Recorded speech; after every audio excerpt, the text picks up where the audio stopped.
Vous êtes le bienvenu sur Debout Congolais TV. Je vous suis très reconnaissant d'avoir choisi cette chaîne Debout Congolais TV pour partager l'actualité de la République démocratique du Congo. Merci de nous avoir choisis. Merci de vous abonner à cette chaîne si vous n'êtes pas encore abonné. Pensez à liker cette vidéo et partager avec les voisins. Je remercie déjà nos près de 3000 abonnés qui nous sont fidèles, qui s'abonnent davantage à cette chaîne. Restez vraiment branchés à cette chaîne dont le présentateur est connu. Justice Mouchamesou, Samba Olonga, des pères et des mères, pour ceux qui me connaissent. Likez déjà cette vidéo et pensez à vous abonner.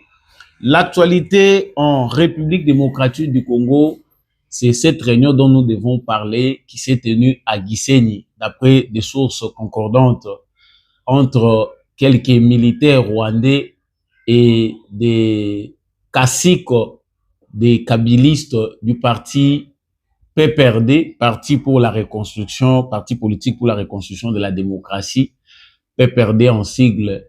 Cette réunion s'est tenue à Gisenyi. Pourquoi? Nous allons le savoir dans cette émission, savoir pourquoi certains cadres qui sont proches de Joseph Kabila ont choisi de rejoindre les camps de l'ennemi qui est les camps de Paul Kagame. Nous en parlons tout à l'heure dans le cadre de cette émission.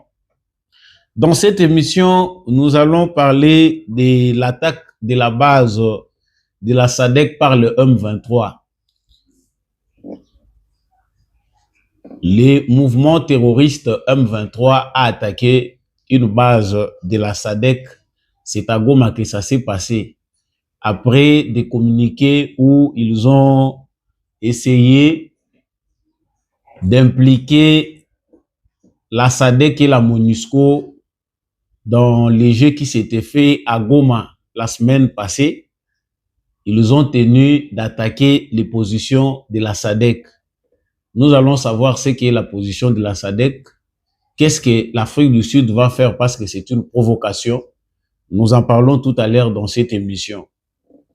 Et avant de nous quitter, nous allons aussi parler des propos de Vital Kamerhe, président de l'Assemblée nationale de la République démocratique du Congo.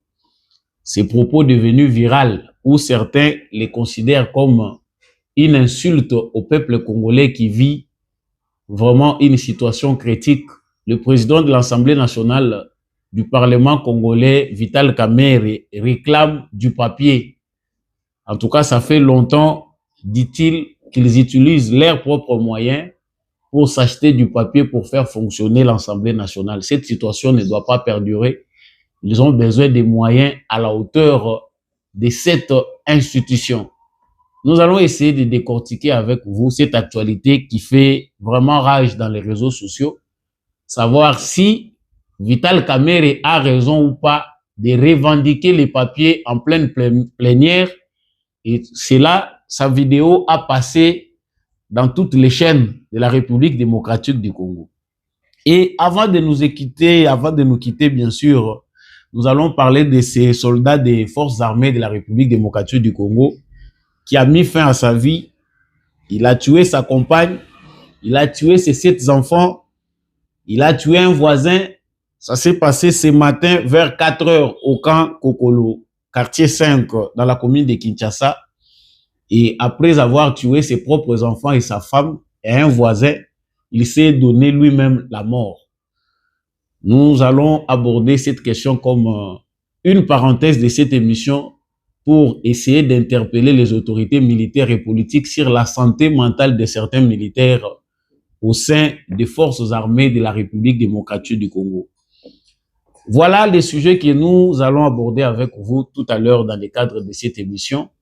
Je vous dis encore une fois de plus, merci de nous avoir choisis pour partager avec nous l'actualité de la République démocratique du Congo. Si vous êtes nouveau sur cette chaîne, pensez déjà à vous abonner, likez cette vidéo, partagez-la avec le voisin et n'oubliez pas de nous laisser des commentaires. Qu'est-ce que vous pensez de l'actualité sur cette chaîne? Qu'est-ce que vous pensez sur les sujets que nous abordons avec vous? Voilà. Je venais de dire au sommaire que il y a eu une réunion qui s'est tenue à Kigali et à Gisenyi au Rwanda. Ce sont des informations que nous avons reçues des sources du Rwanda. C'est-à-dire ce sont des informations qui viennent des Rwandais. Joseph Kabila venait d'annoncer qu'il va retourner en République démocratique du Congo, et c'est là par la partie orientale. Et cela a fait sensation dans le média. Plusieurs de ses proches, des acteurs politiques qui lui sont restés fidèles, ont trouvé que c'était une bonne décision. Et il y a eu même certains acteurs qui ne sont pas directement kabilistes, qui l'ont combattu hier, à l'instar de M. Olivier Kamitatou, qui est porte-parole du parti Ensemble de Moïse Katumbi, qui ont vraiment accueilli cette nouvelle comme une bonne nouvelle, que Joseph Kabila rentre par la partie est de la République démocratique du Congo. Ça veut dire qu'il va incarner les revendications de tous ceux qui se considèrent comme exilés, comme opposants au régime de Kinshasa, parce qu'ils considèrent que le régime de Kinshasa, qui est dirigé par Félix Tshisekedi, est un régime dictatorial. Mais d'après les informations que nous avons reçues de ses confrères rwandais, une réunion s'est tenue à Gisenyi et à Kigali. Des acteurs politiques connus ici, à Kinshasa, voire même ailleurs, à l'extérieur du pays, ont participé à cette réunion. Des cadres du PPRD, dont une femme. Il y a même quelqu'un qui a cité Janine Mabunda. Il y a Janine Mabunda du PPRD. Il y a d'autres acteurs aussi politiques dont les noms ne sont pas encore bien connus, qui ont participé à cette réunion à Gisenyi et à Kigali. Quel est le motif? Pourquoi ils se sont réunis à Gisenyi? Pourquoi pas à Kinshasa? Pourquoi pas ailleurs? La réunion fait suite aux pressions que subit Paul Kagame de la part de la communauté internationale. Vous savez que nous avons déjà abordé cette actualité dans ce sens même. Pour Paul Kagame, les acteurs, les Congolais qui sont avec lui, qui sont impliqués dans ces manœuvres à l'est de la République démocratique du Congo, doivent s'assumer officiellement. Ils doivent accepter de se présenter comme tels. S'ils sont de l'AFC, s'ils adhèrent au M23, ils doivent le dire tout haut. Pourquoi? Les pressions internationales visent les retraits des troupes rwandaises sur le sol congolais. Pour Kagame, le fait de retirer ses militaires du sol congolais est une défaite. Et cela va même occasionner la fin de son règne. Vu qu'il sent déjà que l'Occident qu'il a hier soutenu, plusieurs de ses alliés, ceux qui ont fait la force de son régime, sont aujourd'hui obligés de les tourner le dos parce que les faits avérés sur l'agression du Rwanda, de la République démocratique du Congo par le Rwanda, ne peuvent plus être incontestables. Ces mêmes alliés d'hier aujourd'hui sont obligés de devenir ses ennemis. Parce qu'au conditionnel, parce que les droits internationaux ne permettent pas à ce qu'un pays agresse un autre et puisse violer l'intégrité territoriale de notre pays. Comme les pressions sont nombreuses et nécessitent que Kagame essaye d'obtempérer, de retirer ses militaires du territoire congolais, ils doivent trouver un moyen pour maquiller cette démarche-là. Vous verrez que ça fait maintenant plus de 2 ou 3 réunions où on a demandé. La plus récente, c'est celle de Doha, où Félix Tshisekedi et Paul Kagame se sont rencontrés encore pour une fois, en tête à tête, sous la médiation de l'émir du Qatar. La plus grande demande de l'émir du Qatar, qui s'est allié aussi, qui s'est arrangé dans la ligne droite de la communauté internationale, était de demander à Paul Kagame, avant que toute négociation aboutisse, qu'il retire ses troupes de l'Est de la République démocratique du Congo. Mais les récents discours du président rwandais Paul Kagame démontrent clairement qu'il n'a pas l'intention de le faire. Il s'est attaqué à tous ceux qui les sanctionnent. Il a dit qu'il s'en fout des sanctions, qu'ils aillent au diable ceux qui les sanctionnent. Lui ne peut pas vivre sur base de ce que les autres veulent voir de lui. Il a même demandé aux Rwandais d'agir comme des gens responsables, de ne pas se laisser guider ou malmener par qui que ce soit. Mais dans le contexte de cette actualité, les soucis de Paul Kagame, c'est qu'ils doivent faire un retrait, mais qui ne doit être qu'un retrait de maquillage. Donc, Joseph Kabila, qui depuis longtemps, et Félix Tshisekedi l'a même dit que Joseph Kabila, c'est lui le créateur de l'AFC, mais il ne s'assume pas. Donc, ça faisait longtemps depuis que Joseph Kabila était derrière la manœuvre du M23. Mais pour Kagame, cela ne suffit pas à ce stade actuel. Cela ne suffit pas. Pourquoi Kabila doit accepter d'apparaître, c'est-à-dire d'être comme le chef de file pour attirer tous les Congolais qui doivent se présenter de la partie Est comme étant opposants au régime de Kinshasa. C'est-à-dire qu'ils doivent officialiser une opposition militaire pour essayer de dédouaner Kigali. C'est à ce stade qu'ils ont tenu une réunion avec des officiers militaires rwandais. Je parle bien et je sais de quoi je parle. Ce sont des officiers militaires rwandais, certains déserteurs de l'armée congolaise, quelques membres de la diaspora, des gens qui ont quitté récemment Kinshasa, qui se sont retrouvés dans cette réunion. L'objectif, c'est que faire semblant comme si l'armée rwandaise s'est retirée du sol congolais, mais qu'il y ait un grand nombre de Congolais qu'ils vont armer, qui resteront présents dans ces localités, dans ces villes, et qui continueront d'être soutenus par l'armée rwandaise. Voilà la stratégie. Donc, il y a un nombre des officiers militaires de l'armée congolaise qui sont restés loyaux à Joseph Kabila. Mais cela est clair parce que il y a des officiers militaires de l'armée congolaise qui ne sont pas loyaux à la République, mais sont plus loyaux à Joseph Kabila. Parce que c'est dans son règne qu'ils se sont enrichis. Beaucoup se sont devenus millionnaires, ils font de bonnes affaires, ils ont des villas dans des pays étrangers en Europe, ils ont des biens. Si aujourd'hui on pouvait faire un audit, en tout cas ces militaires-là devaient être arrêtés parce qu'on ne sait pas comment ils ont fait pour acquérir tous ces biens. Et la stratégie ici, voilà pourquoi nous interpellons déjà le département de renseignement de l'armée congolaise, la DEMIAP, et aussi l'Agence nationale des renseignements, pour qu'ils veillent sur ce que nous sommes en train de communiquer. Cette réunion qui s'est tenue à Gisenyi va marquer les jours à venir. L'armée rwandaise veut faire un faux retrait pour essayer d'échapper aux critiques et aux pressions internationales. Voilà pourquoi ils sont obligés de faire un maquillage de retrait.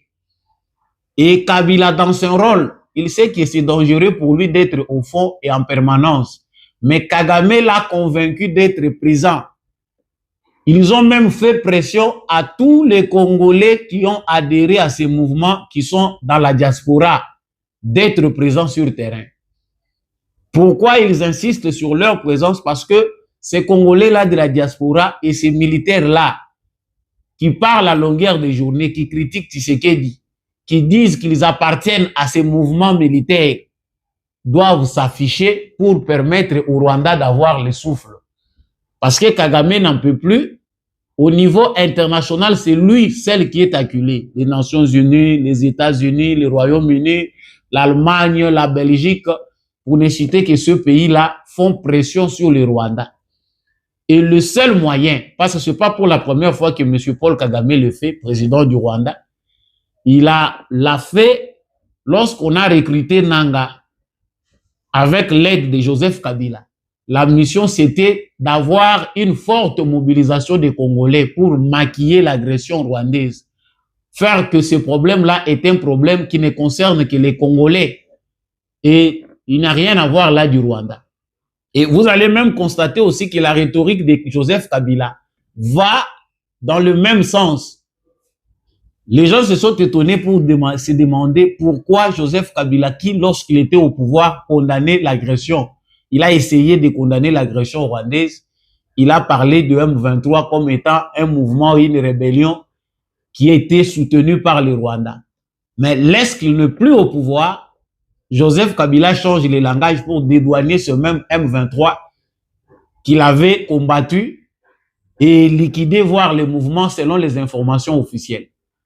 C'est ainsi que nous pouvons nous appuyer sur certaines langues qui disent que Joseph Kabila était lui-même le créateur du M23 et que le fait de dire qu'il était contre le M23, c'était juste pour bien jouer son rôle parce qu'il était président de la République démocratique du Congo.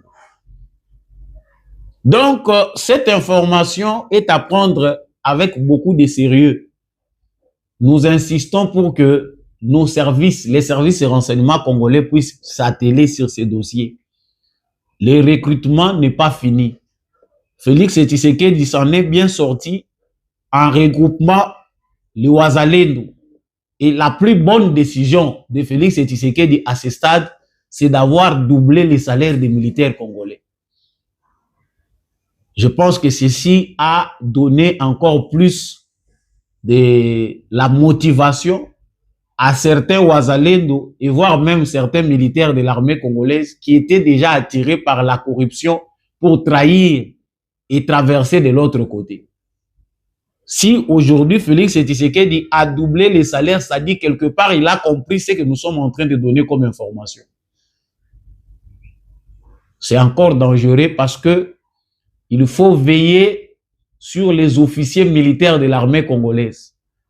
Pour ceux qui ont l'habitude de suivre notre actualité, nous avons parlé récemment de quelques officiers militaires à qui on a remis des sommes d'argent, des pots de vin. Ils ont été corrompus pour abandonner les lignes de front. À Ouvira, on vient de nous annoncer la même chose.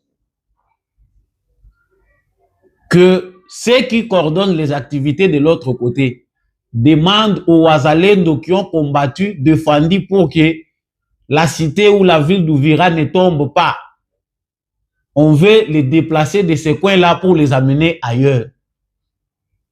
Le général Padiri, qui coordonne les activités de Wazalendo, demande aux Wazalendo qui sont au front, dans certains points stratégiques, de se retirer, de quitter les forêts. Qui lui a donné cet ordre pour rappeler les Wazalendo? Qui? Chers Congolais, comme vous le constatez, l'armée congolaise est minée de l'intérieur. Et moi qui vous donne les informations, je suis là arrivé à une conclusion pour comprendre pourquoi Félix Tshisekedi a mis plus l'accent sur sa diplomatie que sur l'attaque ou mener une guerre directe avec le Rwanda. Il a préféré utiliser les moyens le plus long, mais efficaces pour vaincre l'ennemi dans pareille situation. Parce qu'avec l'armée congolaise, s'il faut travailler pour mettre hors état de nuire les traîtres qui minent ou qui ruinent l'armée congolaise de l'intérieur, c'est un travail de titan. Parce que chaque jour qui passe en République démocratique du Congo, on arrive à identifier un traître, quelqu'un qui n'est pas dans l'armée pour servir les drapeaux, mais qui est là pour chercher ses intérêts privés. À tout moment, on peut corrompre une telle personne, et surtout s'il est sur la ligne de front, il va faire massacrer beaucoup d'éléments. Et cette situation, malheureusement, persiste. Le général Padidi, j'ai entendu dire qu'il a été rappelé ici par la DEMIAP. Il y a des informations qu'il faut avoir de lui. Il faut tenir à l'œil les officiers militaires au front. C'est important. Ne disons pas que parce que le président Félix Tshisekedi a déjà fait du bon travail au niveau diplomatique et que Paul Kagame est de plus en plus isolé, qu'il faut certes abandonner les lignes de front, attendre que Kagame tombe de lui-même. Faux. Il faut nécessairement réorganiser les lignes de front.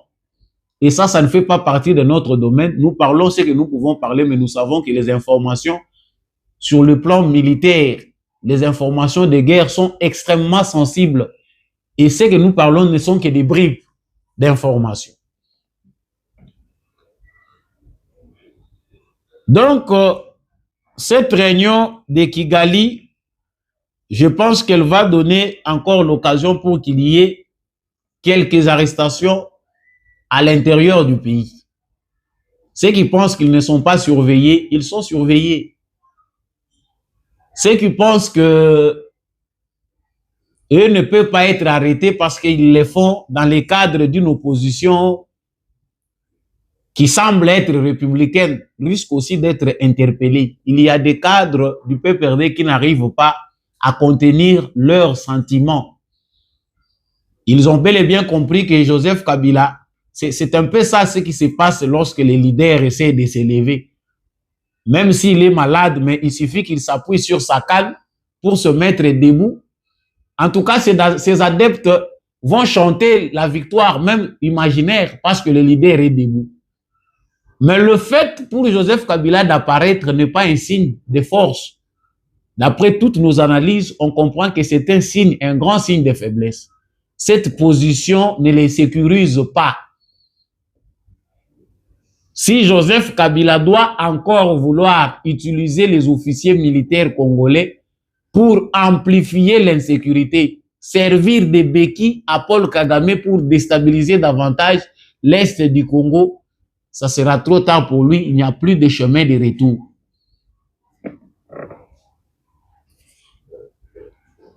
Kikaya Bin Karoubi, l'un des conseillers de Joseph Kabila, dit tous les Congolais impliqués dans les deals ayant fait Félix Tshisekedi, chef de l'État, sont soit décédés, soit forcés à l'exil, soit encore gardés à Kinshasa, mais réduits au silence.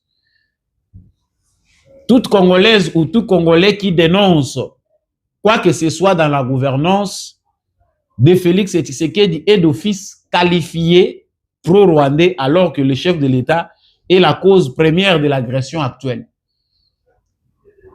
Ça fait beaucoup, c'est trop comme mensonge, parce que nous sommes tous Congolais, nous sommes aussi observateurs. Nous savons faire la différence entre les régimes récents dont les séquelles ne sont pas encore totalement, n'ont pas encore totalement quitté la vie des Congolais. Les conséquences de la gouvernance de Joseph Kabila dans la vie des Congolais sont encore frais et les Congolais les vivent au quotidien. Mais ici, M. Kikaya Bin Karoubi, parce qu'ils sont dans une campagne de communication pour faire parler de Joseph Kabila. Donc, comme Joseph Kabila est sur terrain, il faut créer une certaine opinion. Si les Congolais peuvent, d'une manière, s'il y a des Congolais qui peuvent se sentir dessus, pour qu'ils s'appuient sur la thèse de Joseph Kabila. Ça, c'est une mauvaise stratégie parce que pensez que même si les Congolais sont bêtes que ça, ils vont recourir à Joseph Kabila et mettre Félix Tshisekedi de côté, c'est ne pas avoir de bons instruments pour faire les analyses. C'est vrai que Félix Tshisekedi n'a pas encore totalisé, n'est pas encore arrivé à satisfaire les Congolais au sens où ils le veulent. Parce que le Congo est un grand défi. Une seule gouvernance, même de 10 ans, ne peut pas réparer les préjudices des gouvernances de plus de 50 ans. Il faut du temps, de la volonté politique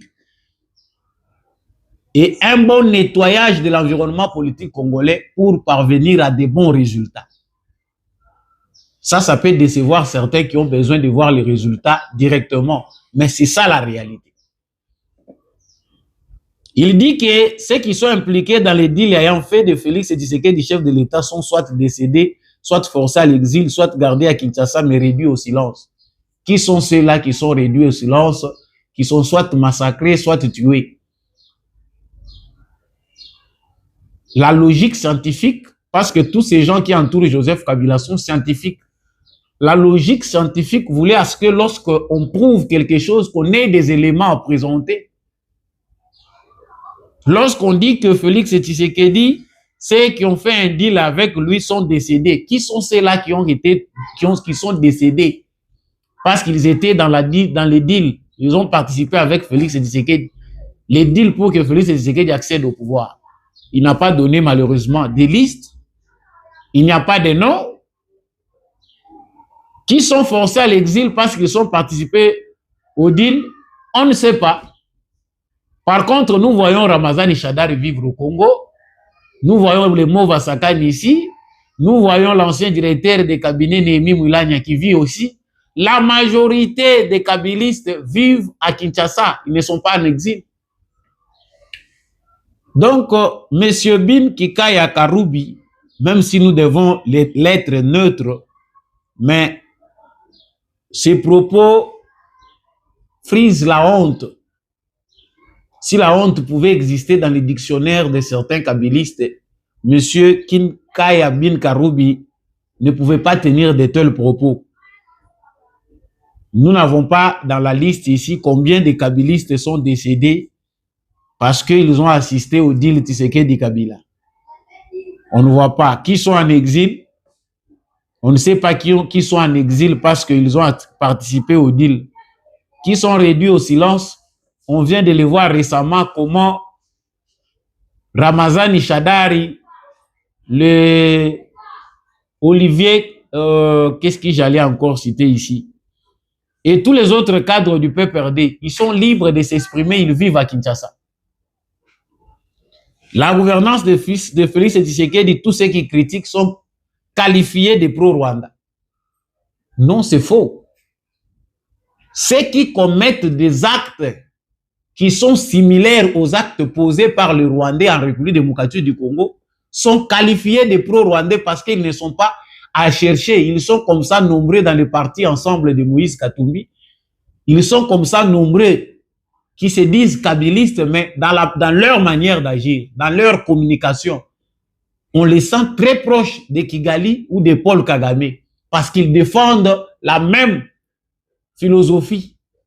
Ils ont les mêmes idées, ils ont les mêmes arguments. Aujourd'hui, c'est possible de voir des Congolais critiquer la gouvernance du pays avec des arguments qui proviennent de Kigali. Comment voulez-vous que ces gens-là ne soient pas traités de Rwandais? Chers Congolais, pour mettre terme à ces points, vous allez comprendre que le plus important ici, c'est de savoir que l'heure n'est pas encore à la célébration. Le président de la République démocratique du Congo, Félix Tshisekedi, certes, fait un grand travail, un travail qui nécessite d'avoir le soutien de tous les Congolais parce qu'il ne s'agit pas, il ne le fait pas pour le bien des Congolais, de sa propre famille, mais il le fait pour tous les Congolais. Lorsque le pays est en guerre, lorsque le pays est agressé, il n'y a pas de neutralité dedans ou d'indépendance. Qu'on soit journaliste, qu'on soit communicateur ou membre d'un parti politique, il suffit d'adopter une attitude républicaine et savoir quel comportement afficher pour manifester l'amour pour sa patrie. L'attaque de la base de la SADC par le M23 est une mauvaise décision de la part de Kigali. Ils ont compris que de l'autre côté, il y a eu une manœuvre. La SADC qui devait déjà quitter les territoires congolais n'a pas quitté. La SADC devait déjà d'office quitter les territoires congolais, mais la SADC n'a pas quitté. Ils ont programmé, ils ont dit qu'ils vont quitter progressivement, ça va se faire par le Rwanda. Mais comme Kagame a peur, il sait déjà que la SADC garde une dent contre lui sur base des actes que son armée a posés à Goma et à Bukavu. Ils se sont même attaqués aux militaires de la SADC. Il sait que cette diplomatie de Félix Tshisekedi peut faire que si ces gens-là gardent leur présence à Goma, ils finiront par se retourner contre moi. Et comme il y a une pression internationale contre lui, il pense que le fait de voir la base de la SADC à la porte de son pays, c'est déjà une menace existentielle. Voilà pourquoi chaque fois que le militaire rwandais en a l'occasion, il s'attaque à la base de la SADC. Mais cette fois-ci, c'est une erreur grave parce que dans l'ombre, il y a quelque chose qui se dessine. Le départ de Kagame est déjà tranché, même aussi par certains pays africains, ils sont déjà fatigués.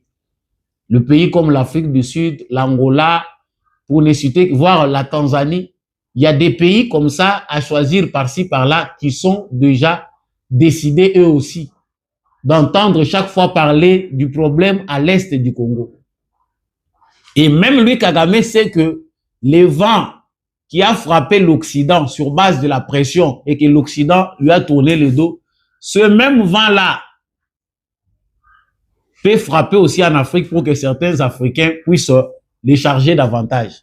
Donc, comprenez, chers Congolais, que cette affaire devient très sérieuse. Paul Kagame est en train de s'attaquer aux personnes qu'il connaît très bien.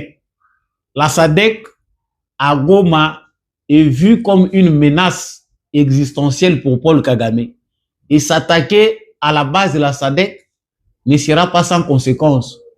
L'isolement diplomatique dont il fait l'objet va se poursuivre encore davantage. Ce qu'il faut faire du côté congolais, c'est de bien préparer son armée.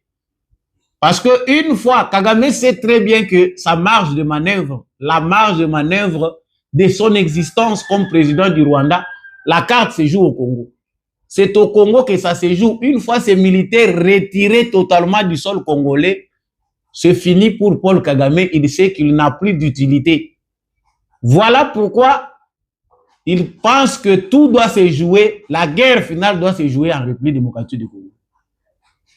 Il est aussi important d'inculquer aussi dans le moral de militaires congolais que la guerre finale, ça doit se jouer à Kigali.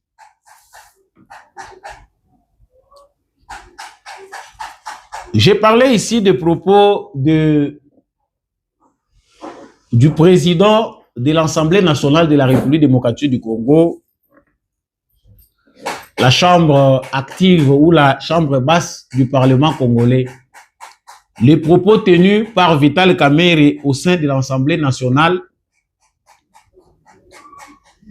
quelques lignes de ces propos ont déçu certains Congolais. Pour d'autres Congolais, ces lignes semblent être normales. Vital Kamerhe dit: nous sommes fatigués de continuer à nous débrouiller avec le peu de moyens qui nous reviennent à nous comme individus pour acheter les papiers, du papier pour l'Assemblée nationale. Nous sommes fatigués. Ça risque d'être une habitude alors que chaque institution doit avoir des frais de fonctionnement. L'Assemblée nationale ne doit pas être considérée comme une petite institution. Il faut que nous fonctionnons dans de bonnes conditions. Ça, ce sont les propos de Vital Kamerhe, président de l'Assemblée nationale. De prime abord, ces propos semblent être logiques parce que chaque institution doit avoir des moyens de fonctionnement. Mais la question que se pose tout Congolais, c'est de savoir d'abord en toute transparence combien d'argent l'Assemblée nationale, combien de millions ont été donnés à l'Assemblée nationale pendant toute l'année 2024 et comment ils s'en ont servi. Parce qu'aujourd'hui, pour peut-être 2 mois ou 1 mois, ou depuis qu'ils ont commencé, ils ont repris, depuis, parce que la rentrée parlementaire, c'était le 15 mars, qu'ils sont revenus de leur congé parlementaire. Ça fait combien de temps que l'Assemblée nationale a repris ses activités? Les plénières ont recommencé. Et ça fait combien de temps qu'ils dépensent leur argent de poche pour s'acheter du papier? Que font-ils avec les millions de frais de fonctionnement qu'on leur donne? Chaque année, chaque fin du mois, il y a des millions de dollars qui sont dépensés par l'Assemblée nationale comme frais de fonctionnement. Pour qu'aujourd'hui, le pays qui est en guerre, le pays est attaqué, le président de l'Assemblée nationale qui a un salaire réclame l'argent pour les papiers. Chers Congolais, moi à mon niveau, j'ai pris ça comme une insulte. Les militaires congolais, avec leur modique somme, ont défendu la patrie pendant plusieurs années. Ils n'ont pas déclaré plus. Les militaires congolais étaient dans de mauvaises conditions depuis le régime de Kabila. Même avec le régime de Félix Tshisekedi, certains militaires touchaient jusqu'à 250 000 francs, 280 000, 230 000. Pendant ce temps, l'Assemblée nationale de la République démocratique du Congo, le Sénat, la présidence, la primature et d'autres institutions consommaient des millions de dollars. Aujourd'hui, à peine qu'on vient de doubler les salaires des militaires. Vital Kamerhe fait une sortie de honte pour se plaindre pour les papiers duplicateurs. Nous devons révéler quelque chose d'important, c'est que la gouvernance en République démocratique du Congo dépend aussi de la maturité du peuple. C'est inconcevable qu'un papier, qu'une rame de papier qui coûte 5 dollars dans un magasin ici en ville puisse coûter plus de 100, voire 50, 70, 80 dollars dans les dépenses publiques. Et c'est tout à fait normal, c'est logique. Tout le monde sait que lorsqu'on fait les dépenses publiques, ce qui peut coûter 20 dollars à la cité doit coûter 200, 300 dollars dans les dépenses publiques. Ils vont justifier cela. Et personne ne peut même s'y opposer. Mais ces millionnaires qui gèrent des millions, nous disons, mais c'est scandaleux. S'il faut donner des détails ici de la manière dont nos institutions fonctionnent, vous allez comprendre que c'est scandaleux. Parce qu'ils ne sont pas en mesure de justifier jusqu'à ce stade ici comment les millions sont dépensés. J'ai avec moi les idées. Depuis que l'Assemblée nationale a commencé, donc depuis le début du deuxième mandat de Félix Tshisekedi, le président de l'Assemblée nationale qui a remplacé Mbosso Kodia, c'est Vital Kamerhe. Vital Kamerhe qui a remplacé Mbosso Kodia, depuis qu'il est président de l'Assemblée nationale, quelles sont les idées en termes de loi qu'il a déjà amenées au sein de l'Assemblée nationale pour essayer d'inverser la situation sociale du peuple congolais? Sous son mandat, depuis qu'il a été élu président de l'Assemblée nationale, est-ce qu'il y a déjà une idée qui va dans le sens du peuple congolais, qui pousse le gouvernement congolais à réduire les trains de vie des institutions pour s'occuper du peuple congolais? Par contre, à peine arrivé à la présidence de l'Assemblée nationale, Vital Kamerhe propose qu'on construise un grand hôpital pour les députés nationaux et les administratifs de l'Assemblée nationale. De l'autre côté, Sama Lukonde propose qu'on construise un nouveau siège pour le Parlement. Voilà les idées que nous avons depuis qu'ils sont à la tête de ces institutions. Mais vous n'avez pas honte dans un pays où, lorsque vous venez à l'entrée du palais du peuple, qui est le siège de votre Parlement, vous trouvez des policiers qui mendient à longueur de journée. Vous êtes obligé chaque fois quand vous sortez de garder un 20 dollars à côté, un 50 dollars pour donner à ceux qui mendient à vos portes. Mais vous n'êtes pas content d'accepter de dépenser, voire de réduire certaines dépenses de vos institutions pour acheter du papier. Le papier coûte quoi? C'est une honte pour le gouvernement congolais, c'est une honte pour les animateurs de nos institutions que Vital Kamerhe nous fasse les bilans de presque une année qu'il est président de l'Assemblée nationale, qu'on nous dise clairement quelles sont les propositions qui vont dans le sens du social du peuple congolais. Ce sont les questions de base qui devaient être débattues au sein de l'Assemblée nationale. Est-ce que l'Assemblée nationale a une proposition? Parce que ce sont eux qui fonctionnent comme autorité budgétaire. Est-ce qu'ils ont déjà proposé de quelle manière on peut réduire les trains de vie des institutions? Jamais. Par contre, c'est le président de la République et il l'a fait. J'ai même suivi un débat à peine là. Les débats dont on parlait faisaient allusion au doublement des salaires des militaires et des policiers. Il y a des acteurs politiques qui se demandaient d'où provient l'argent. Et le président de la République a violé les lois en doublant les salaires des militaires et des policiers sans passer par le Parlement, sans savoir avec quel budget il agit. Les Congolais n'ont pas encore compris le sens des priorités et la manière dont on dirige un pays en temps de guerre. Pour nous autres, nous félicitons le président de la République, Félix Tshisekedi, qui a posé un acte de bravoure. Pour cette fois-ci néanmoins, parce qu'en temps de guerre, il y a certaines lois qui passent à côté pour essayer de sauver les pays. Je termine ici par cette histoire qui s'est passée au camp Kokolo, quartier 5 dans la ville de Kinshasa. Un militaire de FARDC a tué 7 de ses enfants, il a tué sa compagne, il a tué un voisin avant de se donner lui-même la mort. Et il a brûlé tous ceux-là qu'il avait tués dans sa maison. Ça s'est passé à Kankokolo, à Kinshasa. C'est une version des faits, c'est une réalité qui nous pousse à réfléchir sur la santé mentale de certains de nos militaires. Il y a des informations que nous ne pouvons pas parler comme ça en public, mais ça nécessite d'en parler pour que les autorités militaires et civiles ou politiques puissent s'y atteler.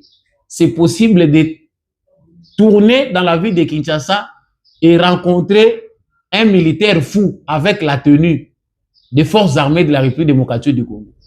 Il y a des militaires qui se baladent avec une santé mentale critique. On ne voit pas l'assistance de l'armée de la République démocratique du Congo pour prendre soin de ces gens-là. Il y a des questions à se poser sur la santé mentale de ces militaires qui a tué ses propres enfants et sa propre compagne. Et il a tué aussi un voisin et s'est brûlé dans cette même maison. On sent qu'il y a un problème, un souci qui doit être résolu au sein de nos forces armées de la République démocratique du Congo. Ces structures-là existent. Les militaires qui vont au front, la santé mentale de nos militaires doit être scrutée chaque mois. C'est important dans un pays où le ministère de la Santé a dit que plus de 20 millions de Congolais ont des problèmes mentaux, souffrent de problèmes, de déséquilibre mental. À combien forte raison ceux qui se sacrifient avec peu de moyens que leur donne l'État pour défendre l'intégrité territoriale? Il faut que les chefs de l'État, les chefs d'état-major puissent s'atteler sur ce dossier pour que de tels actes ne puissent plus se commettre. Merci d'avoir choisi de suivre cette chaîne Debout Congolais. Merci d'avoir partagé avec nous l'actualité de la République démocratique du Congo. Je vous dis grand merci d'avoir été le nôtre. Likez cette vidéo, partagez avec le voisin, abonnez-vous si vous n'êtes pas encore abonné. Et surtout, n'hésitez pas de nous laisser des commentaires. Dites-nous ce que vous pensez de votre chaîne. Vous pouvez aussi soutenir la chaîne avec les moyens qui vous sont propres pour nous pousser à aller de l'avant en appelant le numéro en bas de votre écran. Je vous dis au revoir. Nous nous retrouvons prochainement avec un nouveau numéro.